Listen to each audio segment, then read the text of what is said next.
So over to Rich, please. I mean, I was relatively confident until, oh, thanks.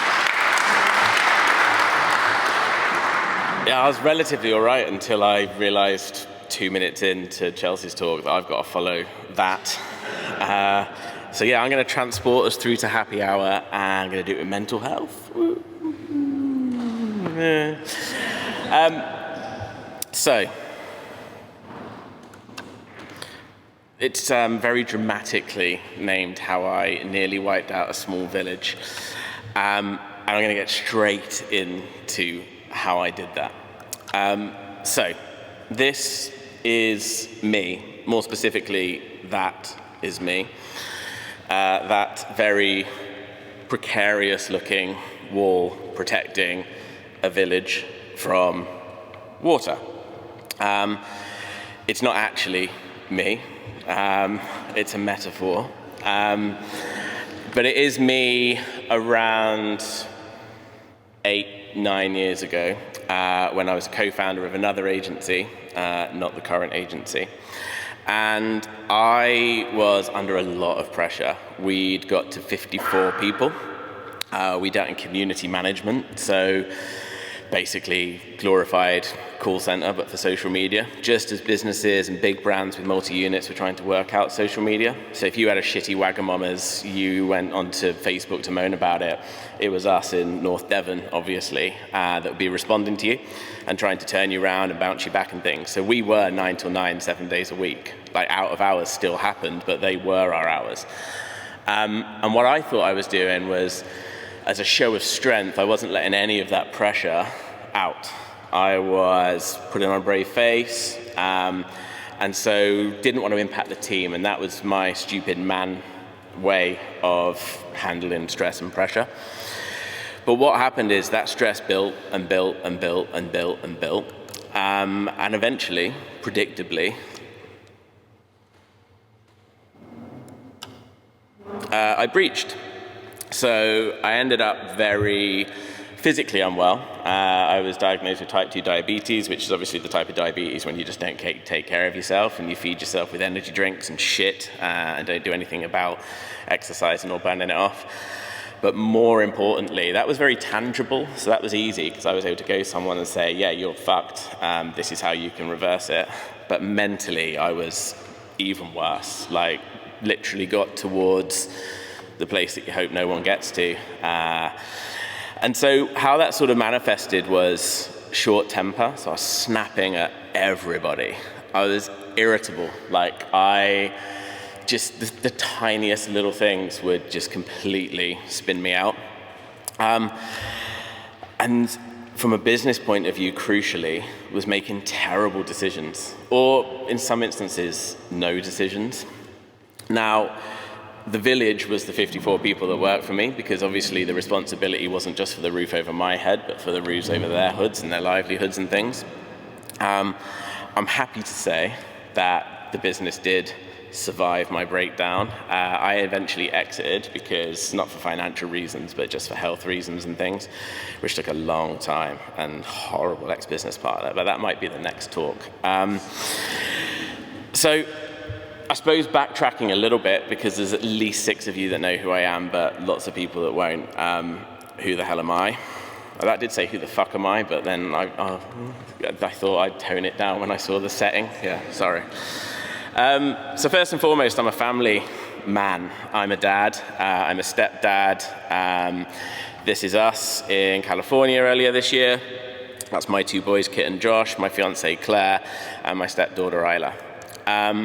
I'm a mountaineer, which is a bit of a stretch, in that I once dragged myself up to the top of Kilimanjaro to raise money for Chasing the Stigma and my own men's mental health campaign that I would run in, which was kind of what I did in the period after realizing that just how fucked my mental health was and doing something about it.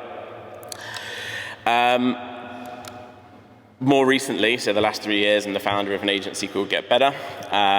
We're an e-commerce, Klaviyo-specific agency based down in North Devon, of course.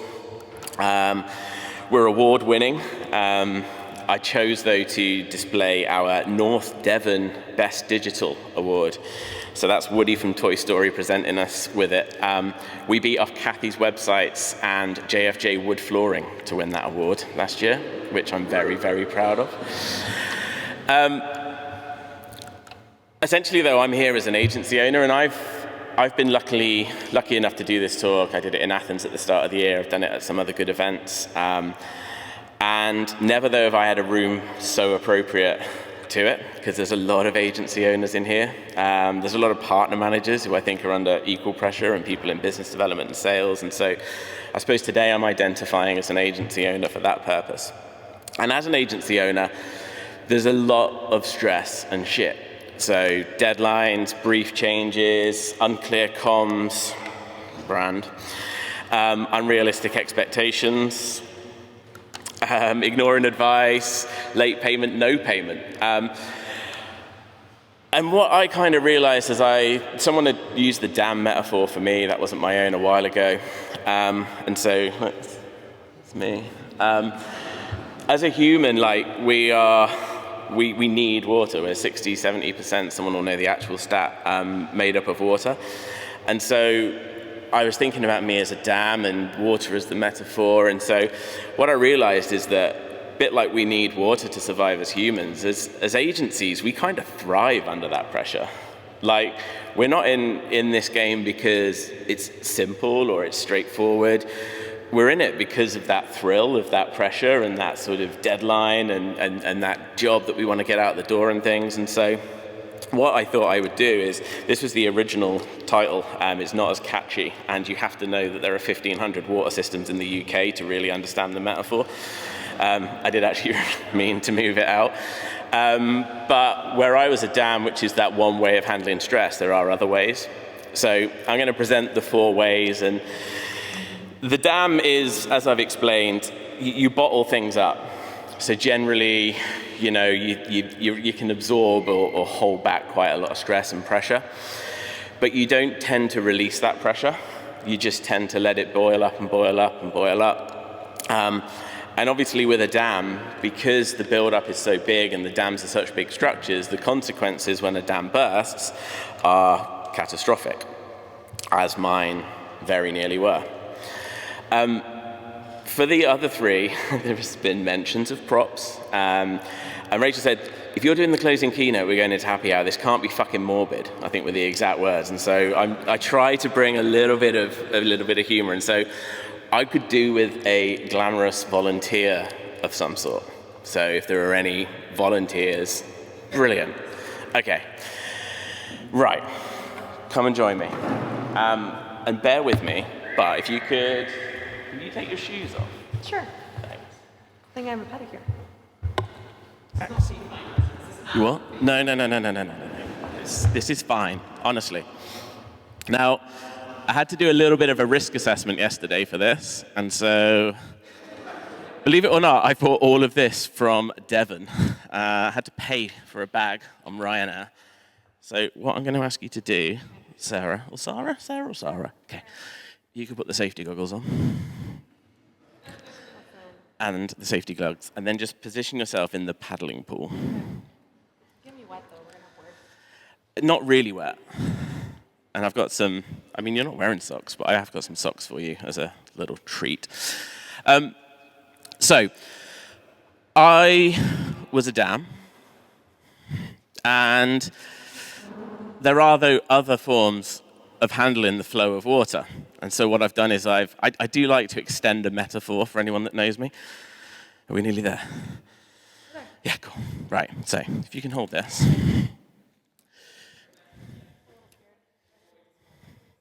You're going to need this as well. Multitasking. Yeah? So, the next way of the opposite, if you like, of a dam is a downpipe. So a downpipe, as Sarah is going to glamorously display in just a moment. Yeah, we've got ages, haven't we? We're only stopping people drinking wine.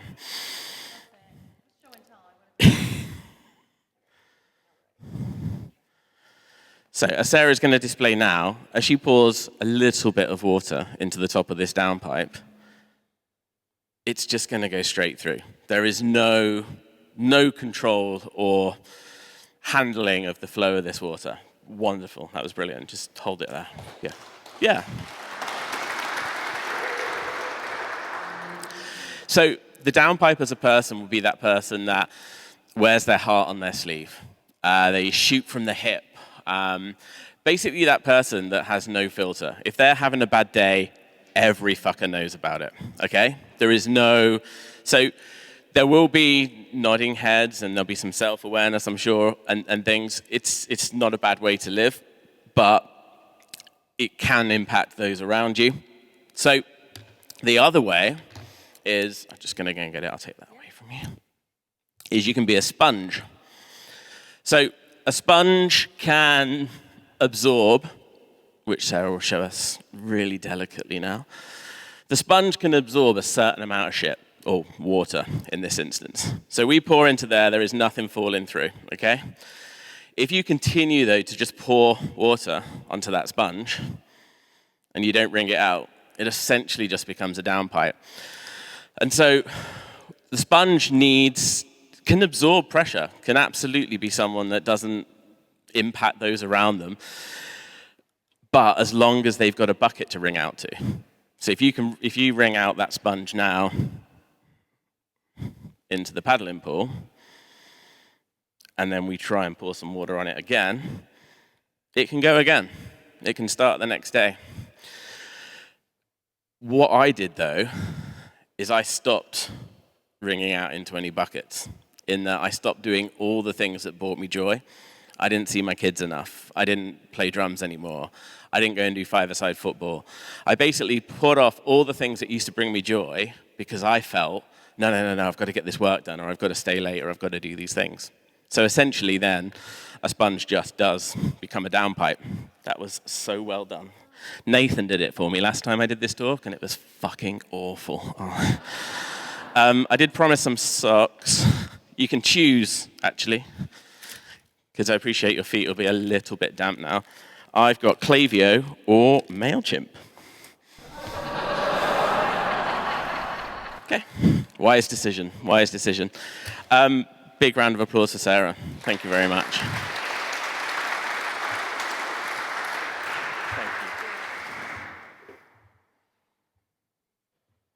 You could have kept the gloves, but so then I'm going to come round to what I aspire to be now, I guess, as a agency owner, as a dad, as a human, which is the water cooler, which I've got a portable water cooler. Now, I know it's not cool. There's no coolant, but it's all I could get in a bag. The water cooler is what I aspire to because it has capacity, but just like with that water cooler has a very visible capacity. So self-awareness of what I'm capable of now and what others are capable of. The other thing that you can do is you can take a very measured approach to releasing the pressure from that water cooler. So I can now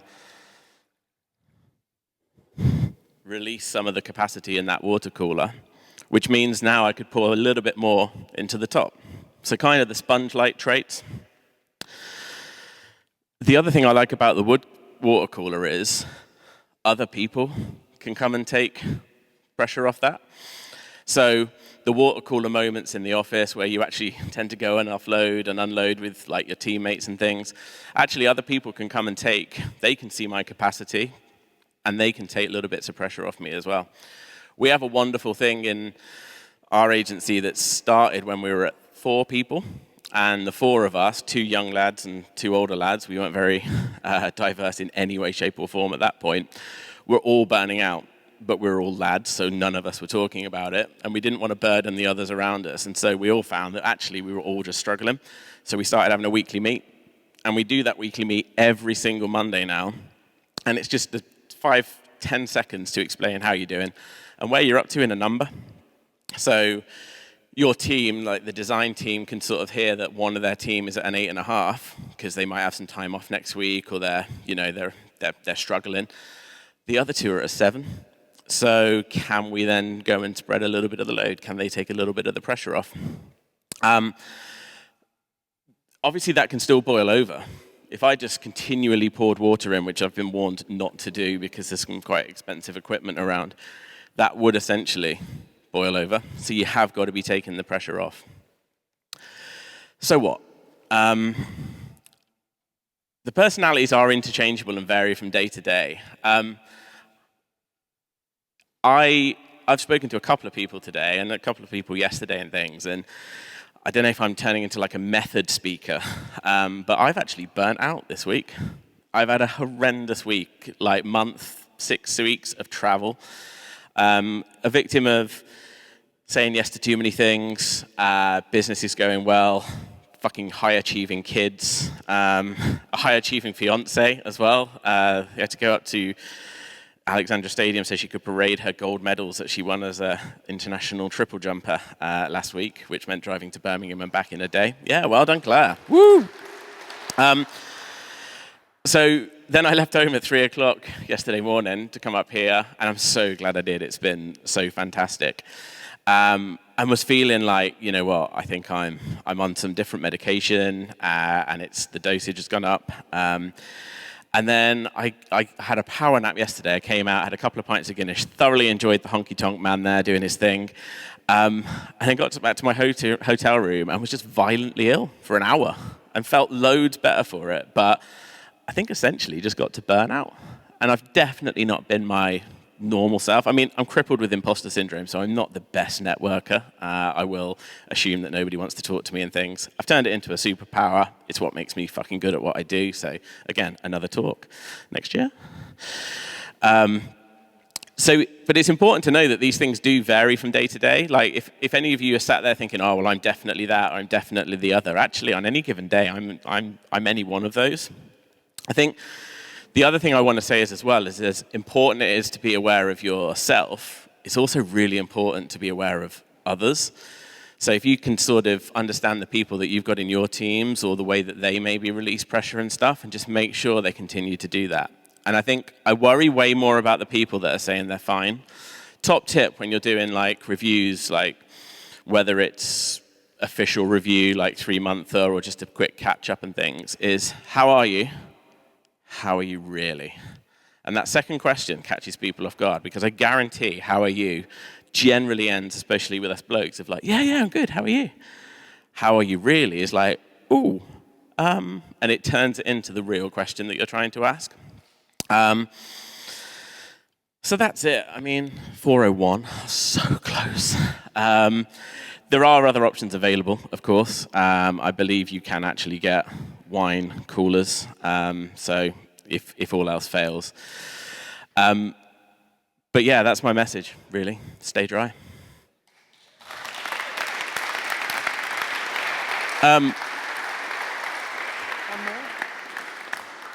I did also realize earlier as well that I was going to be the last person to speak before Rachel closes everything, and I'm positive that she's going to say a lot of thanks, but might not back herself. So this is the first stage. Yeah. I know I'm right. But this is my first agency summit, because I've always thought, piss up for a few days, like it's not really me. But I'm so glad that I went to one workshop and I was like, that was really, really good. This has been honestly fantastic. Like all the speakers that I've seen have been spectacular. I've got so much to take away. And so, thank you.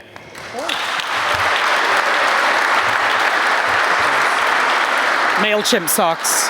Fuck MailChimp. It was MailChimp socks. Don't worry, Clavio, I took care of it. They're out of the way.